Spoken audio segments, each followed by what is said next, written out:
tayo ng humba. So may lulutuin pa tayo mamaya yung buto-buto ng baboy. Sabawan natin yun, buto na ng gabi. Lagyan ng gabi pala, lagyan, hindi butngan, lagyan. So maglutuin tayo ng apritada. Yun lang, yung tatlo lang. Ito na yan. Pista kasi dito sa amin.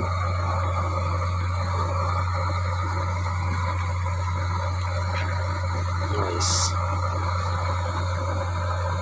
Sarap na ng amoy. Amoy pa lang, ulam na.